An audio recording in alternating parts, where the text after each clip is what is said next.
cuarto de la noche. Acá estamos hablando afuera del aire y se pica la cosa, pero bueno, no lo agotemos afuera del aire. Vamos a meternos en uno de los temas que traías vos, Gustavo, que tiene que ver con la discusión por la renta petrolera. ¿Qué nos estabas contando? Bueno, les estaba contando cuál es la renta petrolera. Y vamos a hacer numeritos rápidos.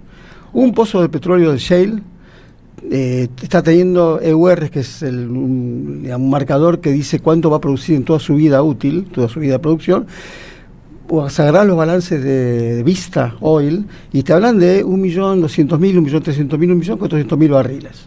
Entonces vamos a poner el número. Un pozo de shale cuesta entre 10 y 12 millones de dólares hacerlo, completarlo, terminarlo y enchufarlo, produciendo. Te está dando una renta de 1 millón, poner 1 millón por $65 son 65, 70, 80 millones de dólares en su vida útil. El 80% de eso, el 90%, se produce en los primeros 5 años. Tiene una curva de declinación muy especial los pozos de shale. ¿Tiene gastos de levantamiento de lifting cost, que es el gasto operativo? Sí, son por ahí 3, 4, 5 dólares el barril. Cuando vos haces la cuenta, contra esos 70, 80 millones de dólares de facturación, ponele 70, ponele 60, sacale 20% entre regalías, impuestos, derechos de exportación si se exporta afuera, etcétera, para que te queden 50 millones. Ponele 40 para cobrar en 4 o 5 años. Bueno, te costó 10 o 12 hacerlo, unos dólares más producirlo. La tasa de retorno es altísima. Se habla mucho del break-even, que es el precio del petróleo al cual la empresa lo vendería y arriba del cual gana y abajo del cual pierde. Bueno, se discute mucho, yo calculo que eso no pasa a los 20 dólares el barril en el shale. Y si vamos al gas, los pozos de Fortín de Piedra estaban produciendo más de 500 millones de metros cúbicos en toda su vida útil. Eso equivale también a unos 70, 80 millones de dólares de facturación a 4 dólares el millón de BTU. Entonces, o sea, la tasa de retorno, y eso lo he escuchado de los consultores de las empresas, son brutales. 40, 50, 60% anual en dólares. ¿Es buen negocio el petróleo? Si no, le podemos preguntar a Iguacel, le podemos preguntar a Miguel Galuccio, ¿no? Capaz que tienen algo para asesorar. No importa el gobierno, no importa el color del gobierno, el empresario que juega ahí con información privilegiada le va bien. Lo importante es poner eso sobre la mesa, convocar a las petroleras. Se dice, pero no sabemos los costos. No hace falta saber que te lo digan los costos, uno más o menos los conoce. Entonces, poner los valores, la ecuación económica sobre la mesa y en base a eso discutir. Sí, la discusión por la renta, lo que se llama la renta petrolera, que es la renta minera, es un clásico, digamos, que siempre se discutió. Entonces, ahí es donde hay tensiones, ¿no? Es decir, cómo se reparte, porque, es decir, y tenés que ver, no hay una ley general, sino que tiene que ver las condiciones de cada momento y de cada país y de las posibilidades de inversión y el costo de capital, porque digamos la actividad petrolera es capital intensiva, entonces define mucho, digamos, el costo del capital. Entonces eso tiene que ver un poco a veces con la macroeconomía, cuánto es lo que las empresas que se tienen que endeudar, a cuánto se endeudan para venir a Argentina, y acá eso es un cálculo que también hay que poner, ¿no? Si yo no hice el cálculo tanto en Argentina, pero en Estados Unidos el cálculo de shale es bastante más alto. A mí me parece 20 dólares como break-even, me parece. Eso depende de la cantidad de petróleo. Por eso, depende de muchas condiciones. De la cantidad más que nada. Y porque como bien dijo, la característica del shale es que son pozos que en 2 años declinan un 90%. Claro. Es muy distinto. Entonces, eso obliga a que permanentemente las empresas tienen que estar perforando. Sí, están perforando permanentemente. Eso tiene una dinámica distinta y un costo mayor que los recursos convencionales. Tiene una diferencia con el recurso convencional que es interesante, y entonces no se habla mucho. El recurso convencional, el petróleo convencional, vos tenés riesgos geológicos. Vos podés de repente ir a un campo, hacer 2, 3 pozos secos, o que te sale agua, no lo sabés, por ahí te sale, por ahí no, y eso es mucha plata. Entonces, la norma general es a mayor riesgo, mayor rentabilidad. Claro. Bueno, el shale tiene una característica particular. El riesgo lógico es muy chico. Vos sabés que perforás y vas a sacar. Vaca Muerta tiene una característica muy particular, que es su altísima productividad. Una cosa es sacar 500.000 barriles, otra cosa es sacar 1 millón. Si yo te digo, mirá, voy a sacar petróleo de la Luna, pero eso es caro, bueno, pero va a salir tanto petróleo que el costo me frega, no me interesa, porque la cantidad de petróleo que voy a sacar. Entonces, el petróleo está muy asociado a la productividad, a la cantidad. Cuando hay mucho producto, el costo es despreciable, o sea, no interesa tanto. Claro. Y Vaca Muerta tiene esa característica, es hiperproductivo. Y que creo también que el gobierno lo que hizo por esa productividad, rentabilidad que produce Vaca Muerta es que terminó cediendo, diciendo ayer en un tuit a Dorni que iban a apelar el fallo de esta jueza, ¿no? Como, bueno, la realidad concreta se impone en un contexto donde necesitamos dólares, donde hay una crisis económica y donde hay que seguir manteniendo esta burbuja que están construyendo. Vaca Muerta es el foco rentable para traer esos dólares para obtenerlos. Y aparte la base de todo esto es que hoy Vaca Muerta existe porque se nacionalizó YPF. Claro. En el 2012, eso hay que tenerlo en cuenta. Eso es la base sobre la cual nos tenemos que sentar a discutir, más de que la jueza aparezca. Mirá, nosotros hoy tenemos superávit energético, en el sentido que estamos exportando más, y tenemos una perspectiva mucho mayor, digamos, de tener mucho más superávit energético, porque desarrollamos Vaca Muerta. Y desarrollamos Vaca Muerta porque la desarrolló YPF fundamentalmente. Y hoy sigue siendo más del 50% de la inversión en Vaca Muerta, sigue siendo por parte de YPF. Porque esto de... Por eso yo soy ingeniero, vos sos contador, para hacer más, tu contabilidad es más fina, ¿no?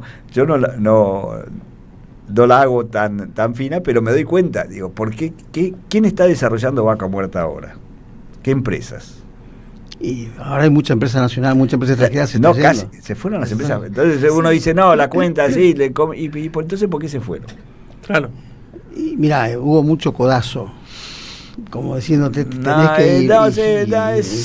Se fue, bueno, se fueron ahora Total, que sigue manteniendo sus activos en la isla de producción de gas en la cuenca austral, puso en venta sus activos de Vaca Muerta. Puso en venta 2 o 3 áreas que tenía, pero no las madres que esa Espera, salgamos de algo tan técnico.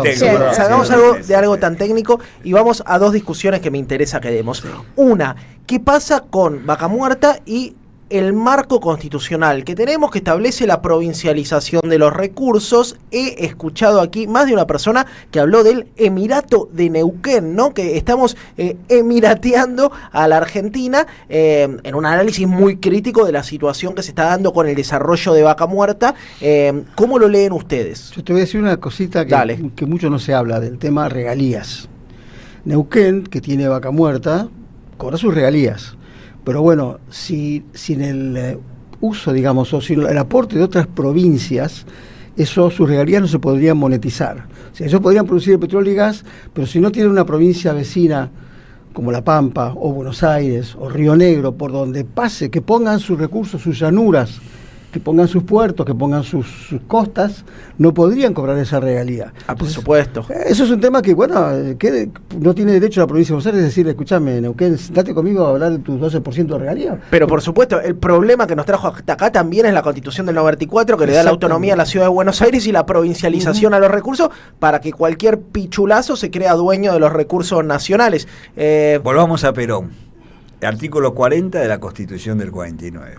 Volvamos a la Constitución del 49. Bueno, pero digo, por lo menos ese artículo, no quiero discutir, podríamos volver bien a la cosa, pero el artículo 40 es clarísimo, digamos, ¿no? Es decir, que los recursos son, y aparte, Brasil, por ejemplo, que es o México, que son estados más federales, porque son estados federativos, ¿no?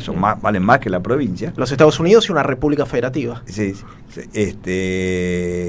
El petróleo es de la nación, en Brasil y en México. Claro.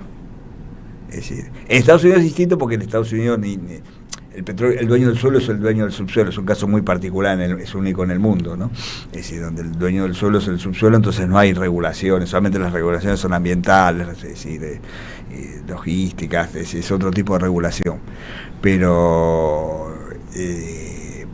acá la Constitución del 94 fue un desastre, digamos, es decir, por una cuestión coyuntural de que Menem quería la reelección, bueno, obtuvo una discusión que se dio a través de la historia del petróleo en Argentina, digamos, que siempre, incluso Irigoyen lo querían nacionalizar, pero las provincias nunca largaban, porque como la primera exploraciones de petróleo se hicieron bajo el Código Minero, que de 1890, que le da el dominio a las provincias, en la minería, el dominio provincial, entonces digamos, recién la primera ley de petróleo fue en 1935, siguió un poco esa tradición, y siempre se quiso nacionalizar y no pudo, hasta que llegó Perón y dijo, muchachos, hagamos la cosa como corresponde, estos son recursos. Yo me acuerdo que esta discusión la tuve cuando empieza toda la cuestión de Vaca Muerta, justamente en 2012, en Neuquén hubo tuvo que pasar porque había que hacer ciertos condicionamientos, y que lo tuvo que aprobar la legislatura de Neuquén. Me acuerdo haber discutido en ese momento con el que era gobernador, y yo decía, ¿cómo? Nosotros tenemos que discutir, la legislatura de Neuquén, de una provincia, va a definir si desarrollamos Vaca Muerta, que es un recurso que es para toda la nación. Bueno, también... Y también es decir, nos pone en una situación la legislación actual de haber empoderado las provincias, que de desconocimiento de la problemática petrolera, ¿no? Es decir, eso que planteas está perfecto, digamos. Es decir, el desarrollo del petróleo necesitas evacuarlo, el gas, el petróleo. Exacto. El puerto y yo también creo que... No, podría ir por Chile, ponele, pero... No, pero las provincias también, o sea, creo que toman ciertas medidas porque entienden que el gobierno nacional, por ejemplo, no está dispuesto a hacer obra pública de las rutas o desfinancia los puertos estratégicos hacia adentro, hacia afuera. Creo que también son medidas que van tomando las provincias para proteger el recurso como más pueden hacerlo, pero sí, si no hay un desarrollo de infraestructura nacional para poder sacar el petróleo, para poder exportarlo, creo que ahí también denota mucho que la falta de proyecto nacional que tiene Javier Milei.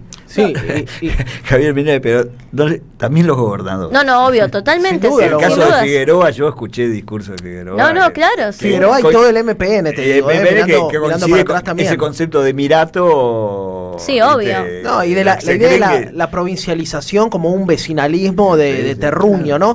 Me quiero sumar con Mara para pensar, bueno, YPF está amenazada, claramente. Nosotros somos de los que creemos que la clase trabajadora y sus organizaciones tienen un rol central en la construcción de soberanía, que están fajados, estamos todos fajados. ¿Qué rol le toca a los laburantes en la defensa de YPF, de las empresas energéticas, de nuestra soberanía? Bueno, ya que nos retomamos un poco la historia, a los 27 puntos de la Falda y Huerta Grande, el programa de país que queremos, yo creo que falta todavía un empuje porque está avanzando mucho el gobierno de Milei contra todas las políticas que engrandecen a la nación. Entonces, está el movimiento obrero plantado, pero no está dando un batacazo contra esas políticas. Seguimos, como dijimos, los miércoles con los jubilados que siguen reclamando en el Congreso. Entonces, el movimiento obrero, digamos, falta que se fortalezca un poquito más. Lo voy a decir, soy parte del Consejo Directivo de la CGT y vamos a hacer esa autocrítica. Yo creo que ya hay que decir, hasta acá llegamos. Se ven en la cantidad de despedidos que hay. Yo creo que el laburante siempre va a tener la camiseta argentina. Obviamente la privatización lleva a la precarización laboral y justamente hay que defender eso, el trabajo argentino. Y creo que ese es el rol de los sindicatos, del movimiento obrero, y de tener el sentido de pertenencia de por qué se defiende el trabajo. O sea, engrandecemos los convenios colectivos, todo lindo, pero ¿por qué? ¿Qué es lo que estamos llevando adelante? Lo dijimos al principio, es algo estratégico para el funcionamiento de nuestro país. Entonces, me parece que tenemos un rol importante en la defensa de nuestra soberanía. Yo creo que hay que dejar de mirar a ver qué da más o menos plata, sino establecer ese programa de país, esa política de país que queremos, que creo que es lo que necesitamos para salir, que es lo que dicen muchos, que cuál es la contrapropuesta, porque no nos olvidemos que Milei ganó con más del 50%, cuál es la contrapropuesta de país que se ofrece, y creo que hay que empezar a volver a esas raíces del programa de Huerta Grande y La Falda. Qué lindo volver a pensar, ¿no? Qué experiencias históricas que tenemos, ¿no? Porque tenemos a dónde mirar. Tenemos Huerta Grande, tenemos la Constitución del 49, tenemos Mosconi. Creo que no hay que inventar nada. No hay que inventar nada, quizá hay que repensarlo. Hay que repensar en base a las épocas que corren, ¿no? Exactamente, y también, lo dije antes, el punto de la educación es un tema que hay que salir a defender, porque también podemos tener mucha soberanía, pero si no tenemos educación, no podemos llevar adelante estas empresas. Me meto con un tema que a mí me encanta, porque es un debate que lo he dado. Yo soy profesor y graduado de la Facultad de Ciencias Sociales, así que a veces es medio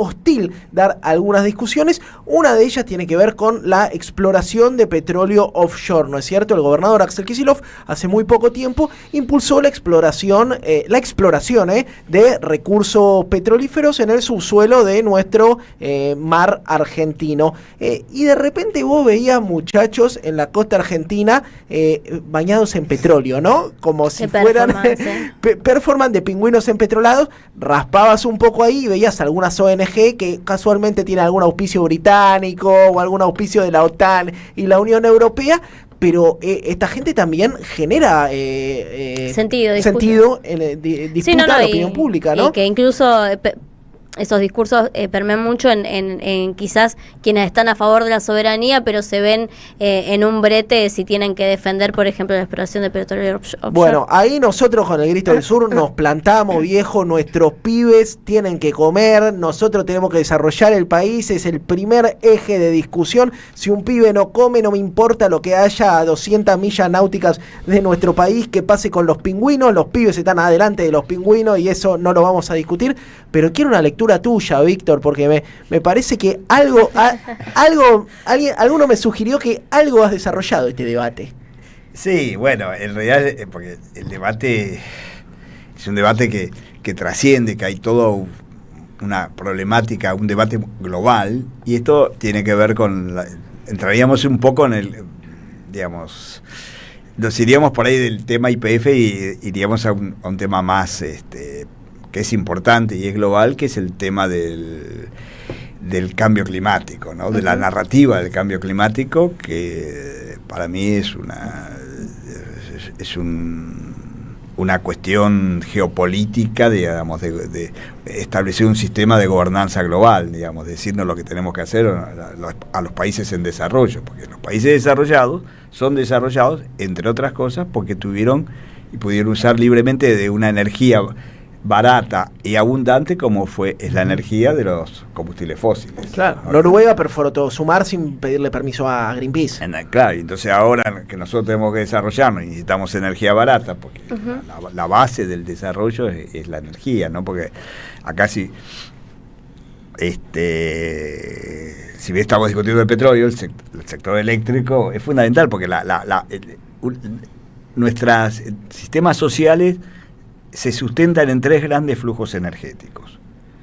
Uno, el primario, son los alimentos, que es la energía para la vida. El otro flujo energético fundamental es los combustibles, donde están los combustibles líquidos, como el petróleo o gaseoso. Pero el tercer gran flujo energético, que hace a nuestras sociedades modernas, actuales, del siglo XXI y XX-XXI, es la electricidad. Que es, digamos, es decir, nosotros no podemos, digamos, todo lo que estamos haciendo ahora, la radio, es decir, que podamos estar hablando con micrófono y se pueda transmitir, es porque hay electricidad, digamos. Si se corta el suministro eléctrico, es decir, que lamentablemente se corta más seguido de lo que debería cortarse, todos vivimos nos imposibilita la vida, ¿no? Entonces, por eso creo que está bien haber traído para que hable de la importancia también del flujo eléctrico. Lo que pasa es que el flujo eléctrico es lo que se llama una fuente secundaria de energía. Vos necesitas una fuente primaria a partir del cual generas ese flujo. Y ahí están los combustibles fósiles. hace 2 días salió el último informe del Instituto de Energía, que saca los informes anuales, que era antes lo sacaba BP, lo que era que volviendo a la historia, BP, que es British Petroleum, ¿no? En algún momento fue British Petroleum, era el modelo que Mosconi quería tomar, digamos. Cuando crea YPF, él quería el modelo de BP, él se inspira en BP, porque British Petroleum se crea 10 años antes que YPF, se crea y lo crea bajo un gobierno absolutamente liberal. Todavía en 1913 no existía el keynesianismo, digamos, ¿no? Claro. Así que no era el Estado empresario, el Estado promotor, no, estabas dentro de la economía clásica liberal, ¿no? ¿Y por qué lo crea Churchill?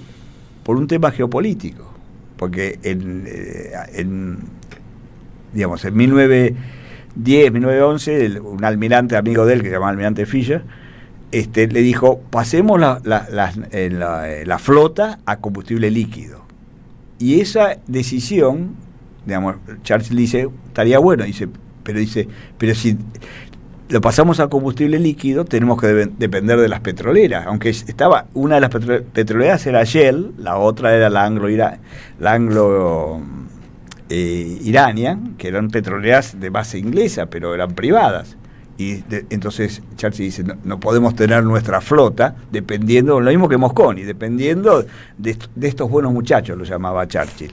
Y entonces en el Parlamento inglés él logra la creación de BP, digamos, comprando el 51% de la Anglo-Irania, digamos, y es la primera empresa estatal del mundo, o con mayoría estatal, es lo que después fue es British Petroleum, ¿no? Bueno, me fui, pero volviendo a las estadísticas, salió las últimas estadísticas, y los combustibles fósiles todavía, digamos, son el 87% de la matriz primaria energética, digamos, de consumo energético, siguen siendo los combustibles fósiles. En realidad, no estamos, esa transición energética no empezó todavía. Claro, porque existen esos discursos como muy fuertes sobre la transición energética o también impuestos, ¿no? No sé, pienso en Elon Musk con sus autos eléctricos y... Pues ya se peleó con Trump por eso. Por eso, o sea, entonces está presente la discusión sobre... Claro, entonces ¿cuál es eso de Greenpeace o de todos esos movimientos ambientalistas que están muy financiados por intereses empresariales, digamos, ¿no? Sí. Atrás de eso, porque también es un gran negocio la energía renovable, ¿no? Es decir, te garantizan la rentabilidad, todo esto, es decir, está lleno de subsidios que ahora, bueno, justamente ayer Trump logró que en esto, en el Congreso lo dije, se molía. Congreso de Energía. Un Congreso de Energía que organiza, que es muy interesante. ¿Cuánto fue? ¿Hace 2 meses? ¿Cierto? Sí, más o menos, ¿no? Fines de mayo. Perdón que nos metemos en cosas domésticas, pero dije, en eso coincido con Trump, digamos, de romper un poco con esa narrativa respecto al cambio climático, la transición energética, de sincerar un poco eso y que no nos vengan con una agenda. Nosotros no tenemos que seguir la agenda alemana, tenemos que seguir nuestra propia agenda. Nosotros tenemos nuestra propia transición energética, que es pasar al gas. O sea, el primer paso de la transición va a ser del combustible líquido al gas, que es mucho menos contaminante que la nafta. No, y lo que le costó a Europa con algunos de estos discursos empezar a cerrar sus centrales nucleares, ¿no? Le quiero mandar un beso grande a Nicolás Malinowski, que nos dio una gran mano en la producción de este programa. Lo nombramos como productor directamente de este programa. Algún día haremos un programa especial sobre Argentina y el desarrollo nuclear, y mientras los salchicha en Europa están cerrando sus centrales nucleares porque le hicieron creer nucleares no, la socialdemocracia, que no iba por ahí, bueno, el mundo empieza a girar hacia ese lado. Che, les quiero agradecer un montón. Hoy nos llevamos un aprendizaje, todo es una clase. Todo me noté. Todo, esto es un teórico de la facultad, viejo, pero apto para todo público. Quiero agradecerle muchísimo a Víctor Bronstein, ingeniero especialista en energía, a Mara Rivera, secretaria técnica y de Relaciones Internacionales de APSE, y a Gustavo Atencio, contador, auditor, laburante de la industria petrolera, por acompañarnos hoy. Muchas gracias por venirse un miércoles a la noche noche a la radio de las madres a charlar sobre la importancia estratégica de YPF. Yo quiero decir una sola cosa. Dale, porque obvio. en la cotidianidad no quiero dejar de pedir la liberación a las compañeras que están detenidas, Por supuesto. de Alexia, de Eva y de 3 compañeras más, injustamente por Patricia Bullrich, Arroyo Salgado y Esper, antidemocráticamente. Así que nada, quiero decirlo porque me parece que estamos viviendo una situación bastante complicada. Y nada, como mujer sindicalista y feminista, le pido la liberación de las compañeras. Y yo Gracias. quiero agregar que eso también está relacionado con una militante que tenemos presa en el norte, que por patotear, digamos, o amenazar, ya lleva 10 años de cárcel, de detención, va para 12, y Morales dijo, mientras yo esté en el poder, o mi gente está en el poder, vos no vas a salir. O sea, tiene una persona, va a estar con perpetua, ¿por qué crímenes? Así que desde aquí un fuerte abrazo para Eva Mier y para Alexia Baigar, para todos las compañeras, por supuesto que para Milagros Sala, y bueno, ojalá que algún día la justicia sea igual de estricta con Iguacel o algunos de los fugadores energéticos de nuestro país. 23:10, lo veo ahí a nuestro columnista especializado en Atlántico Sur y Malvinas. Víctor, ahora te lo voy a presentar porque tenemos un investigador sobre la Antártida. Nosotros nos vamos a una pausa y ya volvemos con esto que se llama Y